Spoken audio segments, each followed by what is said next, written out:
আসসালামু আলাইকুম রহমতুল্লাহি ওয়া বারাকাতুহু। আপনারা ভালো আছেন? আউযু বিল্লাহি মিনাশ শাইতানির রাজীম। বিসমিল্লাহির রাহমানির রাহিম। ওয়া মা আরসালনাকা ইল্লা রাহমাতাল লিল আলামিন। আলহামদুলিল্লাহ, আসসালাতু ওয়াসসালামু আলা রাসূলিহিল কারীম ওয়া আলা আলিহি ওয়া আসহাবিহি আজমাইন। আমাদের প্রাণপ্রিয় কাফেলা, মেধাবীদের প্রিয় ঠিকানা, শহীদি কাফেলা বাংলাদেশ ইসলামী ছাত্র শিবির কুমিল্লা জেলা পূর্ব শাখা কর্তৃক আয়োজিত সিরাতুন নবী সাল্লাল্লাহু আলাইহি সাল্লামের আজকের এই মাহফিলে সম্মানিত প্রধান আলোচক, সম্মানিত উলামায়ে কিরাম, সম্মানিত নেতৃবৃন্দ এবং চট্টগ্রাম এবং কুমিল্লার সম্মানিত প্রাণপ্রিয় ভাইয়েরা, মহান রব্বুল আলামিনের কাছে শুকরিয়া আদায় করছি যে মহান রব আজকের এই সুন্দর আয়োজনে পৃথিবীর সর্বশ্রেষ্ঠ মানুষ খাতামুন নবীন প্রিয় নবী হযরত মুহাম্মদ মুস্তাফা সাল্লাল্লাহু আলাইহি সাল্লামের জীবনাচার নিয়ে আয়োজিত আজকের এই মাহফিলে আমাদেরকে সম্পৃক্ত হওয়ার, অংশগ্রহণ করার সুযোগ করে দিয়েছেন। সেই মহান রবের দরবারে আমরা শুকরিয়া আদায় করছি, আলহামদুলিল্লাহ। দুরূদ এবং সালাম পেশ করছি মানবতার মুক্তির দূত হযরত মুহাম্মদ মুস্তাফা সাল্লাল্লাহু আলাইহি সাল্লামের প্রতি। শহীদদের শাহাদাতের মর্যাদা কামনা করছি, যারা আল্লাহর এই জমিনে আল্লাহর দ্বীনকে, রাসূল সাল্লাল্লাহু আলাইহি সাল্লামের আদর্শকে প্রতিষ্ঠা করতে গিয়ে তাদের জীবনকে আল্লাহর রাস্তায় কোরবানি করেছেন। আমরা সেই সকল মুজাহিদ শহীদদের জন্য আল্লাহর কাছে শাহাদাতের সর্বোচ্চ মর্যাদা কামনা করছি, আল্লাহুম্মা আমিন। যারা এই আন্দোলন করতে গিয়ে বিভিন্ন সময়ে তাদের মেধা দিয়ে, শ্রম দিয়ে, তাদের সময় দিয়ে এই আন্দোলন করতে গিয়ে অনেক ভাই হাত হারিয়েছেন, পা হারিয়েছেন, চোখ হারিয়েছেন। আমরা সবার জন্য আল্লাহ তাআলার কাছে দোয়া কামনা করছি, আল্লাহ তাআলা সবাইকে উত্তম যাজা দান করেন, আল্লাহুম্মা আমিন। সম্মানিত উপস্থিতি, আজকের সিরাতুন নবী সাল্লাল্লাহু আলাইহি সাল্লাম মাহফিলের যে লক্ষ্য এবং উদ্দেশ্য, আল্লাহ রাসূলের জীবন নিয়ে আলোচনা।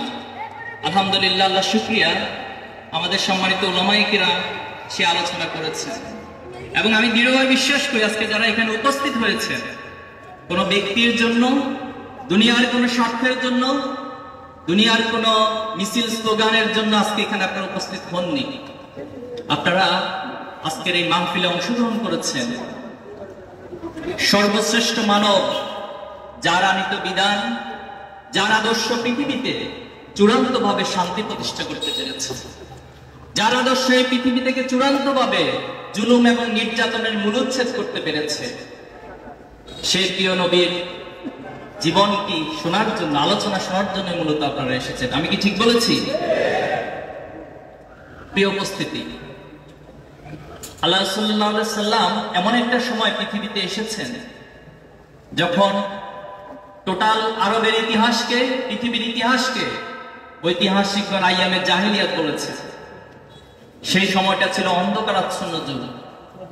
সেখানে মানুষের মধ্যে কোনো মানবিকতা ছিল না, মানুষের মধ্যে ধন সম্পদের প্রতি এক মোহ ছিল, তাদের মধ্যে কোনো শৃঙ্খলা ছিল না, তাদের মধ্যে অশ্লীলতা, বেহায়াপনার এক চরম মাত্রা তখন বিরাজ করছিল। তারা অন্যের ধন সম্পদ লুণ্ঠনকে খুব স্বাভাবিক একটি বিষয় মনে করত। নারীদের কোনো সম্মান সে সমাজে ছিল না। তারা কোনো কন্যা সন্তান জন্ম নিলে তাদের জন্য অপমান মনে করত এবং সেই কন্যা সন্তানকে জীবন্ত মাটিতে পুতিত করার অসংখ্য দৃষ্টান্ত সেই সময় বিরাজ করছিল। এমন একটি সময়ে মহান রব্বুল আলামিন প্রিয় নবী হযরত মুহাম্মদ মুস্তাফা সাল্লাল্লাহু আলাইহি সাল্লামকে আরবের সেই মক্কা নগরীতে পাঠালেন এবং সেই থেকে আমরা দেখেছি আল্লাহ রাসূলুল্লাহ আলাইহি সাল্লাম তার দীর্ঘ জীবনে আল্লাহর পক্ষ থেকে ওহীপ্রাপ্ত হয়ে সে আইয়ামে জাহিলিয়াতকে একটি চূড়ান্ত শান্তিময় এবং সোনালী সমাজে পরিণত করেছেন। অতীতে সকল নবী এবং রাসূলকে নির্দিষ্ট কিছু গোত্র এবং জাতির জন্য পাঠানো হতো, কিন্তু আমরা এমন এক রাসূলের উম্মত হতে পেরেছি, আলহামদুলিল্লাহ, সেই রাসূলকে আল্লাহ তাআলা পুরো পৃথিবীবাসীর জন্য রহমত স্বরূপ পাঠিয়েছেন এবং কিয়ামত পর্যন্ত যারা এই পৃথিবীতে আগমন করবে সকলে সেই রাসূলের উম্মত হিসেবে পৃথিবীতে আগমন। এজন্য আমরা বড় সৌভাগ্য করি। সেই রাসূল তার সাহাবায়ে আজমাইনদের প্রতি ছিলেন রহম দিন। তিনি ছিলেন রাউফুর রহিম, দয়ার সাগর ছিলেন তিনি। এই দয়ার সাগরের যে বিশালতা, সেই বিশালতা আমার মতে নগণ্য ব্যক্তি নয়, শুধুমাত্র কেউই সেটা শেষ করা পারবে না। এবং পৃথিবীতে এখন পর্যন্ত যত মানুষের জীবনাচার রচিত হয়েছে, যত মানুষের জীবনী লেখা হয়েছে, প্রিয় নবী হযরত মুহাম্মদ সাল্লাল্লাহু আলাইহি ওয়াসাল্লামের জীবনাচারের মতো এত বিশাল ভান্ডার কোন ব্যক্তির জন্য লেখা হয়নি এবং কিয়ামত পর্যন্ত সেটা লেখা হতেই থাকবে ইনশাআল্লাহ। সম্মানিত উপস্থিতি, আল্লাহ সাল্লাল্লাহু আলাইহি ওয়াসাল্লাম যে সমাজ প্রতিষ্ঠা করেছেন দ্বীনে হক সহকারে, আল্লাহ তাআলা কোরআনে বলেছেন হুয়াল্লাযী আরসালা রাসূলাহু বিল হুদা ওয়া দীনিল হক লিইয়ুযহিরাহু আলা দীনি কুল্লি, সকল মতাদর্শের উপর সে দ্বীনে হককে প্রতিষ্ঠা করেছে। কিন্তু আমরা যে ভূখণ্ডে বসবাস করছি, এই ভূখণ্ডে একটা শ্রেণীর মাঝে এই দ্বীনে হক নিয়ে এক ধরনের বিরুদ্ধাচারণ, এক ধরনের অপবাদ, এক ধরনের বিভিন্ন ভাষা দিয়ে তারা সেখানে এই দ্বীনে হকের বিরুদ্ধে বয়ান তৈরি করে। তারা বলতে চান যদি এখানে দ্বীনে হক প্রতিষ্ঠিত হয় তাহলে অমুসলিমদের অধিকার নষ্ট হবে। আমরা পৃথিবীর ইতিহাস যদি ভালো করে পড়েন, আল্লাহ রাসূলুল্লাহ সাল্লাল্লাহু আলাইহি ওয়াসাল্লামের যুগের সেই মক্কা মদিনার ইতিহাস যদি আপনি পড়েন, তাহলে পৃথিবীর ইতিহাস প্রমাণ করবে যে কোন যুগে, কোন সম্প্রদায়ে, কোন ভূখণ্ডে আল্লাহ রাসূলুল্লাহ সাল্লাল্লাহু আলাইহি ওয়াসাল্লাম যেভাবে করে অমুসলিমদের অধিকার প্রতিষ্ঠা করেছেন, পৃথিবীর কোন জায়গায় সে অধিকার আর কেউ প্রতিষ্ঠা করতে পারে না। একবার আল্লাহ রাসূলুল্লাহ সাল্লাল্লাহু আলাইহি ওয়াসাল্লাম মসজিদে নববীতে ছিলেন, সেই মুহূর্তে একজন এসে প্রস্রাব করে দিলেন মসজিদের মধ্যে, এক বেদুইন এসে। তখন সাহাবীরা যখন উদ্যত হলো তাকে শাস্তি দেওয়ার জন্য, আল্লাহ রাসূলুল্লাহ সাল্লাল্লাহু আলাইহি ওয়াসাল্লাম বললেন তোমরা তাকে ছেড়ে দাও এবং তার প্রস্রাব করার জায়গাটা পানি দিয়ে পরিষ্কার করে দাও, কারণ সে তো বুঝে না, অবুঝ হওয়ার কারণে সেই কাজ করেছে। পৃথিবীতে কোথায় পাবেন এই দয়ার তো, এই দয়ার সাগর কোথায় পাওয়া যাবে? যখন তায়েফের ময়দানে, মক্কা থেকে প্রায় 60 মাইল দূরে অবস্থিত, আপনারা যারা মক্কা অথবা তায়েফে গিয়েছেন তারা দেখবেন সেই জায়গাটা স্বাভাবিক কোনো রাস্তা না। যদি এখন আধুনিক রাস্তা হয়েছে, তারপরে সেটা পাহাড় থেকে অনেক, ভূখণ্ড থেকে অনেক উপরে উঠতে হয়। সেই যখন মুহূর্ত ছিল, আধুনিক কোনো যানবাহন ছিল না, রাসূলুল্লাহ সাল্লাল্লাহু আলাইহি ওয়াসাল্লাম এই 60 মাইল পথ অতিক্রম করে হযরত যায়েদ রাদিয়াল্লাহু তাআলাকে সঙ্গী করে তায়েফবাসীর কাছে গিয়েছেন তাদেরকে দাওয়াত দেওয়ার জন্য, তাদেরকে দ্বীনের দাওয়াত দেওয়ার জন্য। কিন্তু এত কষ্ট করে পৃথিবীর রহমতের মানুষটি যখন তাদের কাছে উপস্থিত হলো, তারা আল্লাহ রাসূলুল্লাহ সাল্লাল্লাহু আলাইহি ওয়াসাল্লামকে বিদ্রোহ করতে লাগলো এবং তাদের যারা ছোট বাচ্চা কাচ্চা ছিল তাদেরকে আল্লাহ রাসূলের পিছনে লেলিয়ে দিল যে তোমরা একে পাথর দিয়ে শায়েস্তা করো। সেই জায়গায় আল্লাহ রাসূলুল্লাহ সাল্লাল্লাহু আলাইহি ওয়াসাল্লামকে রক্তাক্ত করা হলো। সেই রক্তাক্ত মুহূর্তে আল্লাহ রাসূলুল্লাহ সাল্লাল্লাহু আলাইহি ওয়াসাল্লাম যখন কোন রকম এসে আশ্রয় নিলেন আঙ্গুর বাগানে, জিবরাইল আলাইহিস সালাম তার সকল ফেরেশতাদেরকে নিয়ে হাজির হলেন যে আল্লাহ রাসূল, আপনার এই আঘাত আল্লাহর আরশ কেঁপে উঠেছে, আপনি শুধু অনুমতি দেন, আমরা এই মুহূর্তে এই তায়েফবাসীকে পাহাড় দিয়ে একবার চূর্ণ বিচূর্ণ করে দিব, পাহাড় দিয়ে মাটির সাথে তাদেরকে মিশিয়ে দিব। রাসূলুল্লাহ সাল্লাল্লাহু আলাইহি ওয়াসাল্লাম এত দয়ার মানুষ ছিলেন, তিনি বলেছেন যে না, এই কাজ করা যাবে না, ভবিষ্যতে তায়েফ থেকে হয়তো কেউ নাকি ইসলাম গ্রহণ করে নেবে এবং তারাই ইসলামের উর্বর একটি জায়গা হবে। আমি তাদের জন্য দোয়া করছি। সুবহানাল্লাহ। পৃথিবীতে কোন নেতা কি পারবে এই দৃষ্টান্ত দেখাতে? তিনি কোথাও গিয়েছেন, তাকে প্রচন্ড আঘাত করা হয়েছে, সে মুহূর্তে তাকে বাহিনী এসে যদি বলে যারা আপনাকে আঘাত করেছেন আপনি অনুমতিতে নিশ্চিহ্ন করে দিব, পৃথিবীর এরকম দৃষ্টান্ত কেউ দেখাতে পারবে না। শুধুমাত্র রাসূলুল্লাহ সাল্লাল্লাহু আলাইহি ওয়াসাল্লাম দেখিয়েছেন এবং সেই আদর্শই দ্বীনে হক সহকারে সে সমাজ তিনি প্রতিষ্ঠিত করেছেন। আপনারা জানেন যে উহুদ যুদ্ধে রাসূলুল্লাহ সাল্লাল্লাহু আলাইহি ওয়াসাল্লামকে মারাত্মকভাবে রক্তাক্ত করা হলো এবং খবর ছড়িয়ে পড়লো যে আল্লাহ রাসূলুল্লাহ সাল্লাল্লাহু আলাইহি ওয়াসাল্লাম হয়তো আমাদেরকে ছেড়ে চলে গেছে। সেই মুহূর্তে আবার জিবরাইল আলাইহিস সালাম আসলেন, বললেন আপনি অনুমতি দেন। সাহাবা আজমাইনরা আল্লাহ রাসূলকে বললেন যে আল্লাহ রাসূল আপনি তাদের বিষয়ে বদদোয়া করেন যেন তাদের উপর গজব নাযিল হয়। রাসূলুল্লাহ সাল্লাল্লাহু আলাইহি ওয়াসাল্লাম বললেন, না, আমি তো রাহমাতুল লিল আলামিন, আমি কিভাবে তাদের জন্য বদদোয়া করি?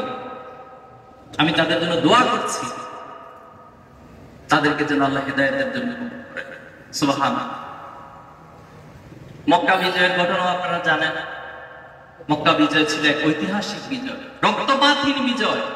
যে মক্কা থেকে আল্লাহ রাসূলুল্লাহ সাল্লাল্লাহু আলাইহি ওয়াসাল্লামকে হুলিয়া জারি করা হলো যে মুহাম্মদকে যে জীবিত অথবা মৃত ধরে নিয়ে আসতে পারবে, শুধু হত্যা না, জীবিত অথবা মৃত নিয়ে আসতে পারবে, তাকে বিশাল পরিমাণ পুরস্কারের ঘোষণা করা হলো। আর সেই মক্কাতে যখন আল্লাহ রাসূলুল্লাহ সাল্লাল্লাহু আলাইহি ওয়াসাল্লাম বিশাল বাহিনী নিয়ে রক্তপাতহীনভাবে প্রবেশ করলেন, বিজয় বেশে প্রবেশ করলেন, তখন সবাইকে তিনি ক্ষমার ঘোষণা দিলেন। এবং সকলে যখন তার পায়ের নিচে উপস্থিত হলো, যারা চির দুশমন ছিল, যারা দীর্ঘদিন আল্লাহ রাসূলুল্লাহ সাল্লাল্লাহু আলাইহি ওয়াসাল্লাম বিপরীত পক্ষে দাঁড়িয়ে যুদ্ধ করেছিল, তাদেরকে আল্লাহ রাসূল বললেন যে তোমরা আমার কাছে কি প্রত্যাশা করো বলো। তখন তারা বলেছিল, আপনি আমাদের ভাই, আপনি আমাদের সন্তান, আপনি আমাদের ভাতিজা, আপনি আমাদের নিকটাত্মীয়, আমরা আপনার কাছে সবসময় ভালোই প্রত্যাশা করি। রাসূলুল্লাহ সাল্লাল্লাহু আলাইহি ওয়াসাল্লাম তখন ইউসুফ আলাইহিস সালামের কথা স্মরণ করিয়ে দিলেন তাদেরকে। ইউসুফ আলাইহিস সালামের ভাইরা ওনাকে যেভাবে করে কূপে ফেলে দিয়েছিলেন তাকে শেষ করে দেওয়ার জন্য, কিন্তু আল্লাহ তাআলা সেই কূপ থেকে হেফাজত করে ইউসুফ আলাইহিস সালামকে রাষ্ট্রপ্রধান বানিয়েছিলেন। কিন্তু ইউসুফ আলাইহিস সালাম সেই রাষ্ট্রপ্রধান হয়ে তার ভাইদের উপর প্রতিশোধ নেন নাই, তার ভাইদেরকে ক্ষমা করে দিয়েছিলেন। এটা ছিল আল্লাহ রাসূলের দৃষ্টান্ত। এখন আমরা সেই দৃষ্টান্ত কতটুকু গ্রহণ করব, আমাদের প্রতিপক্ষ যারা আছে তাদেরকে সেই দিনই হক, আল্লাহ রাসূল সাল্লাল্লাহু আলাইহি ওয়াসাল্লামের উদারতার সেই বিশালতা কতটুকু বুঝাইতে পারবো, সেটাও এখন আমাদের উপর ডিপেন্ড করবে। যে মক্কা বিজয়ের সময় আল্লাহ রাসূল সাল্লাল্লাহু আলাইহি ওয়াসাল্লাম 10 জনের তালিকা করেছিলেন, যে 10 জনকে যেখানে যে অবস্থায় পাওয়া যাবে তাদেরকে হত্যা করা হবে। আদম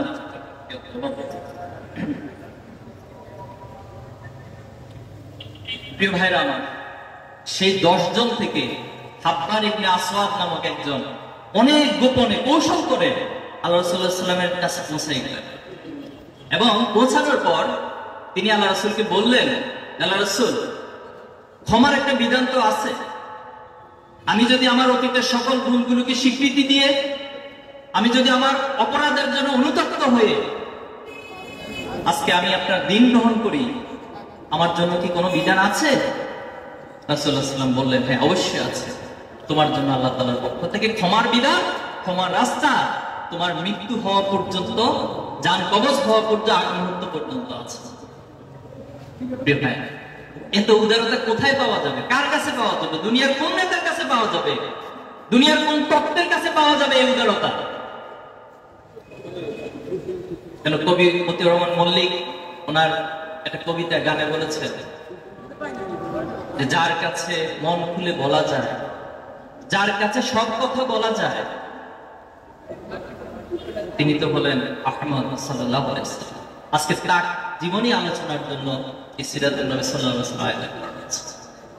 প্রিয় ভাইয়েরা আমার, আমরা কি আজকে এই মাহফিল থেকে এই শিক্ষাটা নিতে পারবো যে আল্লাহ রাসূলুল্লাহ সাল্লাল্লাহু আলাইহি ওয়াসাল্লাম যে আদর্শ সাহাবে আজমাইনদেরকে শিখিয়ে গিয়েছেন, যে আদর্শের কথা তিনি বলে গিয়েছেন, যে আদর্শ পৃথিবীতে রেখে গিয়েছেন, আমরা কি সেই আদর্শের একজন মুক্ত পথিক হিসেবে নিজেকে উপস্থাপন করতে পারবো ইনশাআল্লাহ?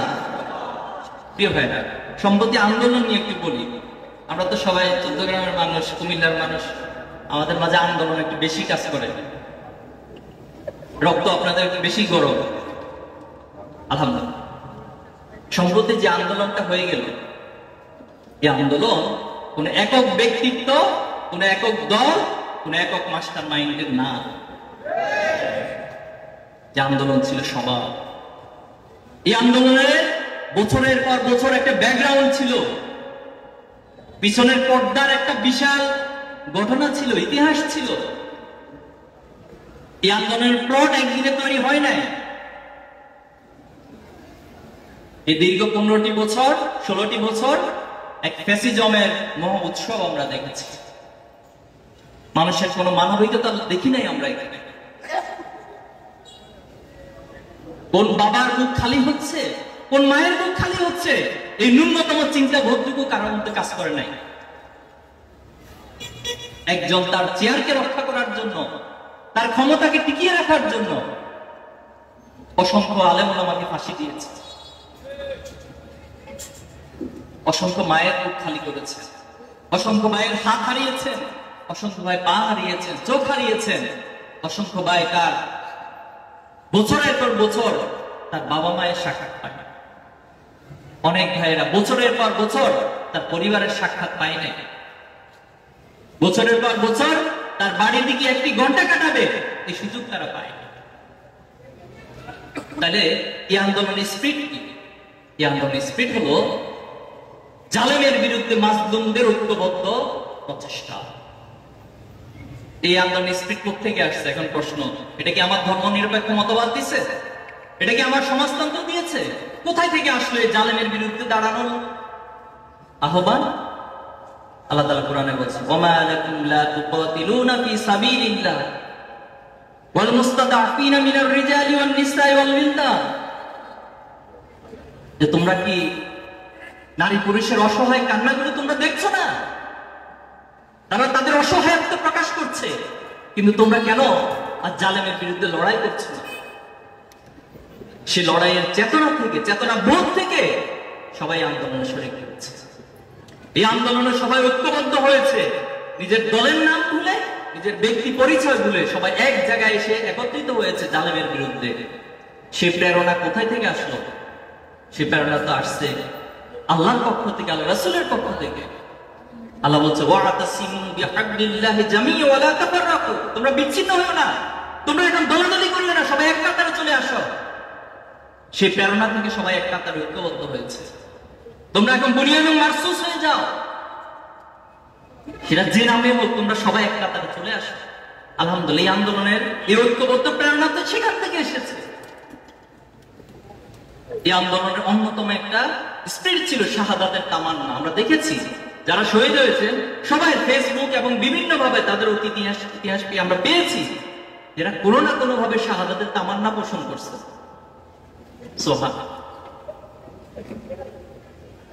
তারা অন্যায়ের বিরুদ্ধে লড়াই করার মানসিকতা পোষণ করেছে। তাহলে এই শাহাদাতের তামান্না আপনি কোথায় পাইলেন? কোন ধর্ম নিরপেক্ষ মতবাদ, দুনিয়ার কোন মতবাদ আপনাকে সেটা দিয়েছে? লিতাকুনু শুহাদা আলান নাস, মানুষের সামনে আজকে সাক্ষী হয়ে যাও। ওয়ালা তাকুলু লিমান ইউকতালু ফি সাবিলিল্লাহি আমওয়াত বাল আহইয়া ওয়ালাকিন লা তাশউরুন। এই চেতনা তো আমার আল্লাহ শিখিয়েছে। এই চেতনা বোধ, এই স্পিরিট তো আল্লাহ রাসূলুল্লাহ সাল্লাল্লাহু আলাইহি ওয়াসাল্লাম সাহাবে আজমাইনদেরকে শিখিয়েছে। যখন বদর যুদ্ধ অনুষ্ঠিত হবে, এমন এক বিভীষিকাময় পরিবেশ তৈরি হলো, মনে হচ্ছে কাফেররা মুসলমানদেরকে গিলে খেয়ে ফেলবে। নিষিদ্ধ তো কিছু না, গিলে খেয়ে ফেলবে। আল্লাহ রাসূল সাল্লাল্লাহু আলাইহি ওয়াসাল্লাম এক আল্লাহর উপর ভরসা করে, তাওয়াক্কুল করে, একেবারে অল্প সংখ্যক নগণ্য কিছু সাহাবে আজমাইনদেরকে নিয়ে, তারা কাফেরদের থেকে সংখ্যায় ছিল কম, অস্ত্র শস্ত্র কম ছিল, কিন্তু তাদের ঈমানের যে দৃঢ়তা ছিল, ঈমানের যে বল ছিল, সেই বল তাদেরকে শাহাদাতের তামান্না নিয়ে বদরের প্রান্তরে জালেমের বিরুদ্ধে, কাফেরদের বিরুদ্ধে লড়াই করার প্রেরণা জুগিয়েছে। তাহলে কোথায় আজকে এই আন্দোলনের স্পিরিট কোথায় থেকে আসলো? এটা আমাদেরকে বুঝতে হবে। যদি আমরা সেটা বুঝে থাকি, তাহলে এই আন্দোলনের স্পিরিট আগামী দিনে তার সঠিক লক্ষ্য উদ্দেশ্য সার্থকতা বুঝতে পারবে। আর যদি এই আন্দোলনের স্পিরিট বুঝতে আমরা ভুল করি, এই আন্দোলনের স্পিরিট যদি মনে করে পৃথিবীর সাম্রাজ্যবাদের কাছ থেকে ধার করা, কোন মতবাদের কাছ থেকে ধার করা, তাহলে বিশ্বাস করেন এই আন্দোলন যারা শহীদ হয়েছে, শহীদ পরিবারের ইচ্ছা, যারা আহত পঙ্গুত্ব বরণ করে এখনো পর্যন্ত বিছানায় কাতরাচ্ছেন, তাদের ইচ্ছার কোনোদিন প্রতিফলন ঘটবে না। এজন্য আমি আপনাদের কাছে আহ্বান জানাতে চাই, এই আন্দোলনের স্পিরিটকে ঐক্যবদ্ধ ভাবে ধরে রাখতে হবে। ক্রেডিট নিয়ে টানা হেসে করিয়েন না, কেউ ক্রেডিট নিতে চাইলে পুরোপুরি দিয়ে দেন।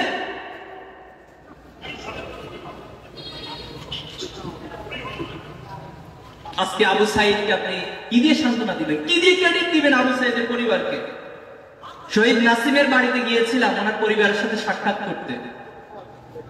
কিছু অর্থ, সামান্য কিছু অর্থ, একেবারে নগণ্য একটা অর্থ বললাম একটু যদি উপকারে লাগে একটু রাখেন। কোনোভাবে তার পিতা মাতাকে রাজি করাতে পারি নাই, বরং তার মা পর্দার উপর থেকে আমাদেরকে বলতেছে, বাবা যদি এমন সুযোগ থাকতো যে আমি আমার শরীরের প্রত্যেকটা অঙ্গ প্রত্যঙ্গ বিক্রি করে দিতাম, যদি এমন কোনো সুযোগ থাকতো আমি আমার আত্মীয় স্বজনের সব ধন সম্পদ গুলো বিক্রি করে দিতাম, আর তোমাদের কাছে আমি কিছু টাকা তুলে দিতাম, তুমি আমার নাসিরকে ফিরে। তাহলে এই শহীদ পরিবারের চাওয়াটা কি? তারা এই রাষ্ট্রে সমাজে কোনো জুলুম দেখতে চায় না, তারা এই সমাজে কোনো অন্যায় দেখতে চায় না, কোনো দুর্নীতি দেখতে চায় না। আমি হাসপাতালে গেলাম, একজন শ্রমিক বলতেছে, ভাই এই রাষ্ট্র থেকে যদি দুর্নীতি দূর হয় তাহলে তো এই রাষ্ট্র সোনার রাষ্ট্র হয়ে যাবে, এই রাষ্ট্র পৃথিবীর টপ ক্যাটাগরির রাষ্ট্র পরিণত হবে। একজন শ্রমিক দিনমজুরের চেতনা, হাসপাতালে বসে তিনি এই রাষ্ট্রকে দুর্নীতি মুক্ত দেখতে চান। কিন্তু আপনি আমি কি এই রাষ্ট্রকে দুর্নীতি মুক্ত হিসেবে পাচ্ছি? কি মনে হচ্ছে আপনাদের? তাহলে দুর্নীতি মুক্ত করার যে থিওরি কোথায় পাবেন? কোথায় আছে সে দুর্নীতি মুক্ত করার থিওরি? সেটা তো আল্লাহর ভয়ের মধ্যে আছে। সে আল্লাহর ভয়, তাকওয়ার কথা তো আল্লাহ রাসূল সাল্লাল্লাহু আলাইহি ওয়াসাল্লাম আদর্শ দিয়ে তার সাহাবায়ে আজমাইনদেরকে বুঝিয়েছে। সবচেয়ে সমাজের নিকৃষ্ট মানুষটিকে, সবচেয়ে সমাজের দখলদারিত্ব মানুষটিকে আল্লাহ রাসূল সাল্লাল্লাহু আলাইহি ওয়াসাল্লাম সমাজের সবচেয়ে উৎকৃষ্ট মানুষে পরিণত করেছেন এই তাকওয়া দিয়ে।